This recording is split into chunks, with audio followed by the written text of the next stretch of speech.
हमारे बच्चों को गुंडे बनाने वाली अगर कोई जमात है तो वो जमात का नाम मैं कहना चाहता हूं कि कांग्रेस है। हमारी बस्ती को बर्बाद करने वाली अगर कोई पार्टी है तो वो पार्टी का नाम कांग्रेस है। मुसलमानों के वजूद को, मुसलमानों के मुस्तकबिल को मिटाने वाली अगर कोई जमात है तो वो जमात का नाम कांग्रेस है। लोग हमसे आके पूछते हैं कांग्रेस का नाम आप मजलिस वाले बहुत खुल कर लेते हो, तो मुझे कहना पड़ता है कि 1992 के अंदर बाबरी का ताला जिसने खुलवाया था वो जमात का नाम कांग्रेस है। अंदर मूर्ति बिठाई थी वो जमात का नाम कांग्रेस है। और सुन लो, ये कोक जिसने भारतीय जनता पार्टी को जन्म दिया वो जन्म देने वाली कोक का नाम भी कांग्रेस है। मैं ये कहना चाहता हूं आज 300 यूनिट की बात करने वाला, गुजरात के अंदर दस्तक देने वाला, जो अमानतुल्लाह खान की जामीन नहीं करा सकता, वो आकर आज अहमदाबाद के अंदर मुसलमानों के वोटों की भीख मांगता है। मैं कहना चाहता हूं कि क्यों बिल्किस बानो के ऊपर तुम्हारी आवाज नहीं निकली। मैं कहना चाहता हूं कि तुम ज्ञानवापी मस्जिद पर तुम्हारी आवाज नहीं निकली। हम उसे ही विधायक बनाएंगे, हम उसे ही एमएलए बनाएंगे जो हमारे हक की, हमारे मुस्तकबिल की बात करता हो। बानो के अंदर बाबरी मस्जिद पर असद साहब ने आवाज उठाई, 2002 पर असद साहब ने आवाज उठाई, सोहराबुद्दीन एनकाउंटर पर असद साहब ने आवाज उठाई, इशरत जहां एनकाउंटर पर असद साहब ने आवाज उठाई, ट्रिपल तलाक पर असद साहब ने आवाज उठाई, सीए और एनआरसी के मुद्दे पर आवाज उठाई, तो फिर वोट भी हम असद साहब को देंगे। गुजरात के अंदर दारूबंदी है, दारू नहीं बिक सकता गुजरात के अंदर। गुजरात के अंदर नशाबंदी है, नशा नहीं बिकता गुजरात के अंदर। लेकिन मैं आपको बता दूं कि गुजरात इंडिया के अंदर, भारत के अंदर दूसरा ऐसा राज्य है जहां सबसे ज्यादा नशा बिकता है, जहां सबसे ज्यादा दारू बिकता है। गुजरात प्रदेश के महामंत्री फरीद खान पठान से गुजारिश करूंगा कि वह आए और अपने विचार यहाँ रखें। फरीद खान पठान। अस्सलामु अलैकुम वरहमतुल्लाहि वबरकातुहू। सह नसीन पर तशरीफ़ फरमा मजलिस इत्तेहादुल मुस्लिमीन के तमाम होद्देदारान, मजलिस इत्तेहादुल मुस्लिमीन के तमाम आगेवान, खादिम मजलिस, सुनने वाले दोस्तों, बुज़ुर्गों और पर्दा नशीन माँ और बहनों, आज का ये प्रोग्राम जुआपुरा में और मजलिस का परचम आपको दिख रहा है। 1/19/2021 के दिन मजलिस इत्तेहादुल मुस्लिमीन ने गुजरात में जन्म लिया और कुछ 22 दिन के अंदर ही हम 24 सीट गुजरात के अंदर जीत कर आए।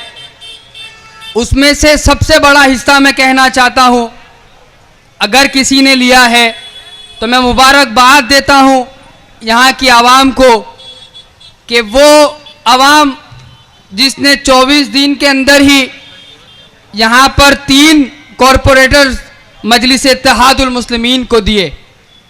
आज देश का माहौल, और मेरे ये 4 बोल के साथ मैं अपनी बात का आगाज करता हूँ कि सरफिरे लोग हमें दुश्मन जहाँ कहते हैं, सरफिरे लोग हमें दुश्मन जहाँ कहते हैं, हम जो है इस मुल्क की मिट्टी को भी माँ कहते हैं। मदीने तक हमने मुल्क की खातिर दुआ मांगी, मदीने तक मुल्क की खातिर हमने दुआ मांगी। किसी से पूछे इसे वतन का दर्द कहते हैं। और अगर देश की दंगाइयों पर तेरा कोई बस नहीं चलता तो फिर सुन ले हुकूमत, हम तुझे नामर्द कहते हैं।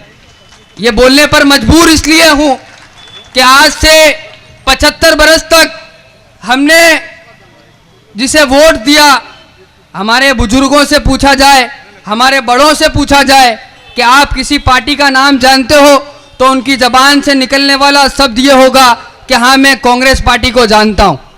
हमने कांग्रेस को झोले भर भर कर वोट दिए। बदले में जब से मुल्क आज़ाद हुआ 1947 से 2022 चलता है, 75 बरस हुए। अभी हमने 15 अगस्त को 75वीं साल बनाई। लेकिन एक बहुत बड़ी चीज़ हमारे दलित विस्तार में, हमारे मुस्लिम विस्तार में देखने को मिली। गुजरात के अंदर दारूबंदी है, दारू नहीं बिक सकता गुजरात के अंदर। गुजरात के अंदर नशाबंदी है, नशा नहीं बिकता गुजरात के अंदर। लेकिन मैं आपको बता दूं कि गुजरात इंडिया के अंदर, भारत के अंदर दूसरा ऐसा राज्य है जहां सबसे ज़्यादा नशा बिकता है, जहां सबसे ज़्यादा दारू बिकता है। ये काम अभी 20 बरस से भाजपा की सरकार है, 50 बरस तक राज करा कांग्रेस ने गुजरात पर। ये चीज़ ख़त्म नहीं हुई। हमारे बच्चों को गुंडे बनाने वाली अगर कोई जमात है तो वो जमात का नाम मैं कहना चाहता हूं कि कांग्रेस है। हमारी बस्ती को बर्बाद करने वाली अगर कोई पार्टी है तो वो पार्टी का नाम कांग्रेस है। मुसलमानों के वजूद को, मुसलमानों के मुस्तकबिल को मिटाने वाली अगर कोई जमात है तो वो जमात का नाम कांग्रेस है। लोग हमसे आके पूछते हैं कांग्रेस का नाम आप मजलिस वाले बहुत खुल कर लेते हो, तो मुझे कहना पड़ता है कि 1992 के अंदर बाबरी का ताला जिसने खुलवाया था वो जमात का नाम कांग्रेस है। अंदर मूर्ति बिठाई थी वो जमात का नाम कांग्रेस है। और सुन लो, ये कोक जिसने भारतीय जनता पार्टी को जन्म दिया, वो जन्म देने वाली कोक का नाम भी कांग्रेस है। मैं ये कहना चाहता हूं। अभी 5 दिन पहले 5 मदरसों को आसाम के अंदर तोड़ दिया गया। एक शेर के साथ उन्हें भी ललकारना चाहता हूं। नहीं, ऐसा नहीं है कि हम कल परसों से नहीं निकले। नहीं, ऐसा नहीं है कि हम कल परसों से नहीं निकले। बहुत अरमा है दिल में जो बरसों से नहीं निकले। आसाराम हो, नित्यानंद हो या पाल बाबा हो, आसाराम हो, नित्यानंद हो कि पाल बाबा हो, खुदा का शुक्र है वो सब मदरसों से नहीं निकले। खुदा का शुक्र है वो सब मदरसों से नहीं निकले। आज मैं आपको गुजरात के अंदर जो तीसरा ऑप्शन बन के आई है मजलिस में आने की दावत देता हूं।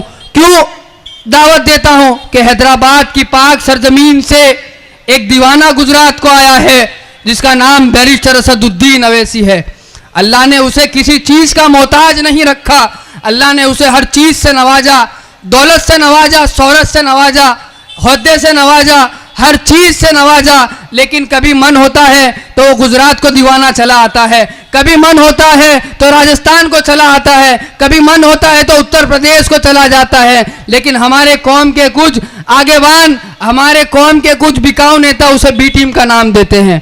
तो बी टीम कौन है? मैं आपको बता दूं कि आज 300 यूनिट की बात करने वाला, गुजरात के अंदर दस्तक देने वाला, जो अमानतुल्लाह खान की जामीन नहीं करा सकता, वो आकर आज अहमदाबाद के अंदर मुसलमानों के वोटों की भीख मांगता है। मैं कहना चाहता हूं कि क्यों बिल्किस बानो के ऊपर तुम्हारी आवाज नहीं निकली? मैं कहना चाहता हूं कि तुम ज्ञानवापी मस्जिद पर तुम्हारी आवाज नहीं निकली।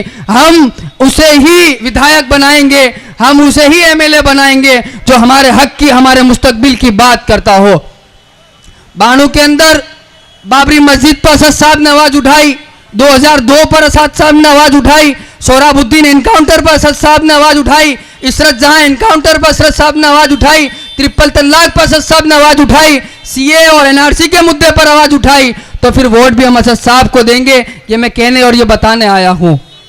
बस आखिरी शेर के साथ अपनी बात को खत्म करता हूं कि अजब सी आग सीने में जलाए फिर रहा हूं मैं, अजब सी आग सीने में जलाए फिर रहा हूं मैं, मोहब्बत ही मोहब्बत को गुनगुनाए फिर रहा हूं मैं।